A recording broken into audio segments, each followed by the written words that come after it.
আজকাল কিছু তথাকথিত বুদ্ধিজীবী জ্ঞান পাপীরা আল্লাহ কেন মহিলাদেরকে, মুসলমান মহিলাদেরকে বসবাসের ঘরে থাকতে বলেছেন, এর বিরুদ্ধে যুক্তি প্রদান করে।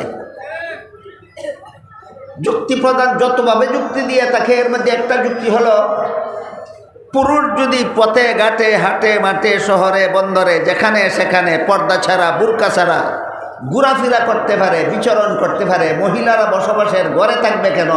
বসবাসের ঘর কি মহিলাদের বন্দিশালা? আর বসেই যদি থাকে তাহলে মহিলারা কাজকর্ম করবে কিভাবে?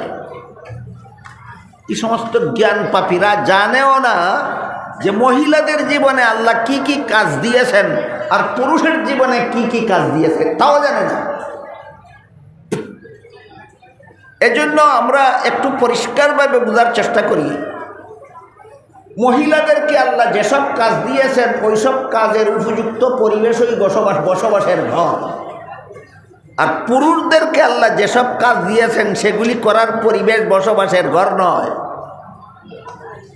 যেমন ধরুন, মহিলাদেরকে আল্লাহ পাক রব্বুল আলামিন প্রতি মাসে মাসে মাসিক ঋতুস্রাবের ঝামেলা সহ্য করার দায়িত্ব দিয়েছেন সৃষ্টিগতভাবে। এই দায়িত্বটা আল্লাহ মহিলাদেরকে একতরফাভাবে দিয়েছেন, দুনিয়ার কোনো পুরুষকে নয়। 2 নম্বর, প্রতিটি সন্তানকে গর্ভে ধারণ করার দায়িত্ব আল্লাহ একচেটিয়াভাবে মহিলাকে দিয়েছেন, পুরুষকে নয়। 3 নম্বর, প্রতিটি সন্তানের প্রসব কষ্ট সহ্য করার দায়িত্ব আল্লাহ একচেটিয়াভাবে মহিলাকে দিয়েছেন, পুরুষকে নয়। 4 নম্বর, প্রতিটি সন্তানকে স্তনের দুধ পান করিয়ে লালন পালনের দায়িত্ব আল্লাহ মহিলাদেরকে দিয়েছেন, পুরুষকে নয়। আপাতত 4টা দায়িত্বের কথাই ধরি। এবার আপনারা বলুন তো, মাসিক ঋতুস্রাবের সময় মহিলাদের খেতে খামারে পুরুষের কাঁধে কাঁধ মিলিয়ে কাজ করা সুবিধা না বসবাসের ঘরে থাকা সুবিধা?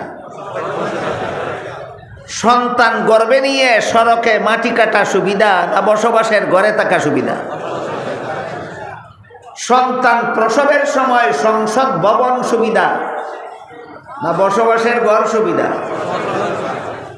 সন্তানকে স্তনের দুধ পান করাবার সময় গাড়ির ড্রাইভিং সিট সুবিধা না বসবাসের ঘর সুবিধা?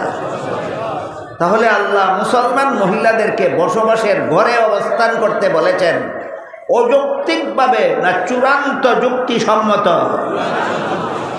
আল্লাহর যুক্তিগুলিও বুঝো, তোমাদের যুক্তিগুলিও পেশ করো, ওজন করে দেখো কার যুক্তির ওজন কত।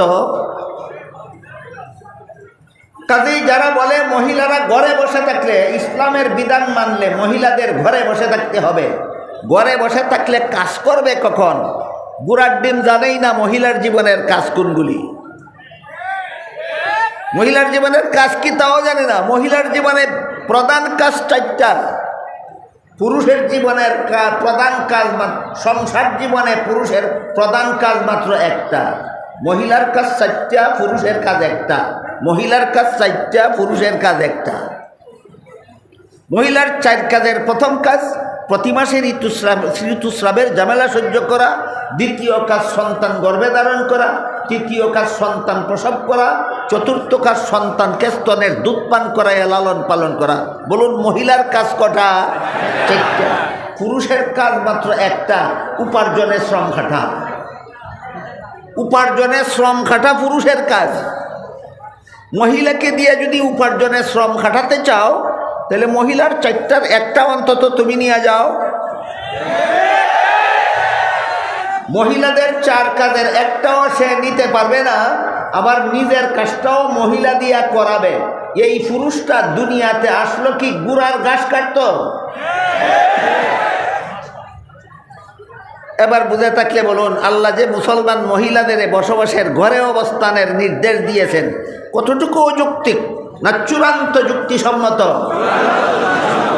তারপরও আমাদের সমাজে এমন যথেষ্ট পরিমাণ জ্ঞান পাপী আছে যারা নারী পুরুষের সমান অধিকারের স্লোগান উঠায়, আর এই স্লোগানের অধীনে মহিলারা বসবাসের ঘরে অবস্থান করার নির্দেশের বিরুদ্ধে যুক্তি দাঁড় করায়। ইবলিসের যেই 4 পুরস্কার, এদের কপালেও থাকবে সেই 4 পুরস্কার। তাই বলেছি, শুধু প্রকাশ্যে আমি ইসলাম ত্যাগ করলাম বললেই মুরতাদ হয় না। ইবলিসের মতো আল্লাহর কোনো বিধানের বিরুদ্ধে যুক্তি দাঁড় করালেই মুরতাদ হয়ে যায়।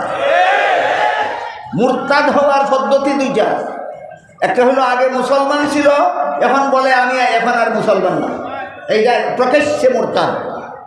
আর একটা গোপন মুরতাদ, আগেও মুসলমান হওয়ার দাবি করত, এখনও মুসলমান হওয়ার দাবি করে, কিন্তু শুধু আল্লাহর বিধানের বিরুদ্ধে যুক্তি দাঁড় করায়, এটা গোপন মুরতাদ। আমাদের আয়াতের শানে নুজুলের ঘটনায় এরা গোপন মুরতাদ ছিল না, এরা ছিল প্রকাশ্য মুরতাদ।